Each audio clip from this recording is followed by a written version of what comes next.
지금부터 신장 관련해서 댓글에 올라와 있는 글들 답변을 좀 드려보도록 하겠습니다. 신장 결석이 잘생기는 사람들도 있을 텐데 그 사람들은 X상형 리포소말 풍파제 괜찮을까요? 자, 신장을 건강하게 하기 위해서 비타민C를 먹어야 되고 알로된 것이든 X상형 리포소말 비타민 C든 관계없습니다. 열심히 챙겨 먹는 게 좋다. 저는 신부전 3기로 신사구체 여가율이 54입니다. 자, 이분요 비오6기소 먹으면 여가율 무조건 올라갑니다. 네, 이거 제가 자신있게 말씀드릴 수 있어요. 이렇게 확실하게 질문을 해야 확실한 대답을 드릴 수가 있는데요. 하루 4000mg씩 먹기 시작한 지 3일 되었습니다.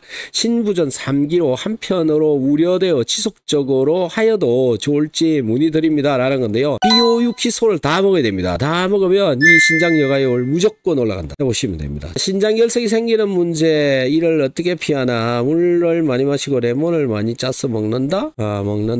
이렇게 물었는데 결석에 대해서 제가 말씀을 드릴게요.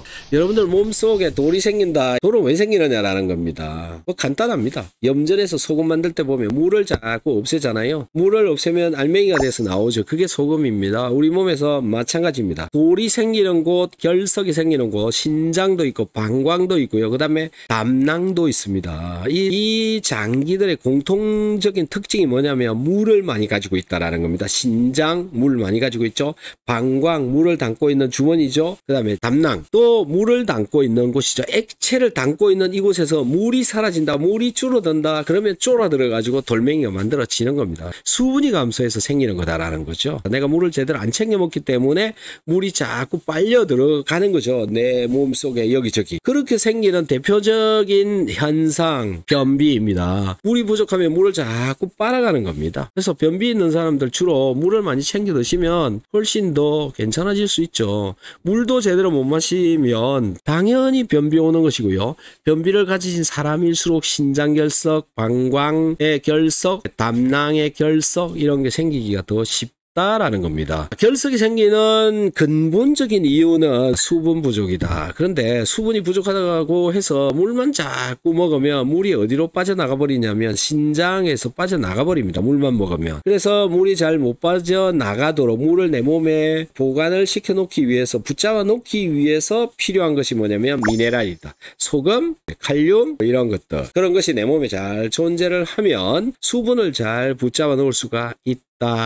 그래서 결석을 안 생기도록 하는 방법 중에 한 가지가 미네랄, 나트륨, 칼륨, 소금 잘 챙겨 드시고 물을 많이 마신다 이거입니다. 이렇게 하면 셀개에 생기는 돌이나 신장, 방광에서 생기는 돌을 줄여줄 수가 있다. 너무 쉽지 않나요? 그 다음에 또 보세요. 비오6기소 잘 먹고 몸도 좋아졌습니다. 그런데 오늘 우연히 인스타에서 신장내과 김시혁기혁 선생님이 연예인들과 나온 프로를 우연히 보게 됐는데 내용은 비타민C를 소금과 먹으면 신장 결석이 생긴다는 여러분. 네, 여러분 또 나오네요. 서울대 신장내과 교수가 짜게 먹고 비타민C 먹으면 돌이 생긴다는데 아이고 미치겠습니다. 예, 여러분들 제발 좀 그런 헛소리 좀 믿지 마시기 바랍니다. 비타민C는 기적이 아닙니다. 저는 평생 위험의 감마 GDT가 120에서 180 유지였어요. 우연히 이광재 교수님의 강의를 봤습니다. 저는 신장도 안 좋은 것은 아닙니다.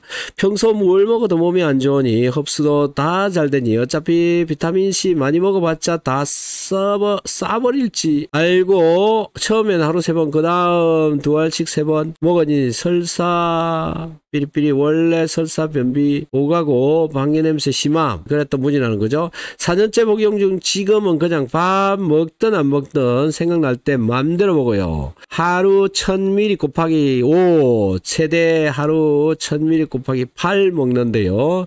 간 수치 60으로 희한하게 줄어들었고 술 안 끊었어요. 의사 의아해 했어요. 피검사 고혈압 조금 있어서 3개월에 한 번씩 가요. 응가 잘 나오고 방구 냄새 안 나고 속도 안 시려요. 개인차 있으리라 이렇게 적어놨습니다. 어쨌든 비타민C 먹으면 좋다 이런 얘기죠. 저는 신장이 약해서 혈뇨 단백뇨가 나왔습니다. 그래서 비타민C를 하루 6000 복용한 지 10년이 넘었습니다. 자, 이렇게 신장 약한 사람이 10년 넘게 먹었습니다. 제가 비타민C를 복용한 것은 제 생각으로 단백뇨와 혈뇨가 나온 것을 그것을 그르는 사구체가 해서 나온 것이라고 자가 해석으로 시작 시작했습니다. 이유는 사구체가 글자 그대로 혈관으로 만들어진 정수기로 비타민C를 먹지 않으면 궤혈병 생긴다면 혈관으로 만들어진 실타래 같은 것이 사구체라면 비타민C가 혈관을 좋게 하여 사구체를 정상으로 만들 것이라는 것 때문에 복용했습니다. 결과로 B형 간염 복균자 간염복균자겠죠? 항체로 변했고 만성위염 완치했고 사구체 투과율이 정상으로 되었습니다. 자, 비타민C 먹고 사구체 여과율이 정상됐다라는 겁니다. 면역력이 약한 당뇨병 환자인 아내도 비타민C를 6000cc 복용하고 코땡 감염이 되었지만 감기보다 쉽고 전만 6시간 간격으로 9000에서 12000cc 복용하여 아내와 같이 있어도 저는 코땡땡 오지 않습니다. 69세입니다. 이렇게 적었어요. 비타민C가 이렇게 대단한 기능을 한다.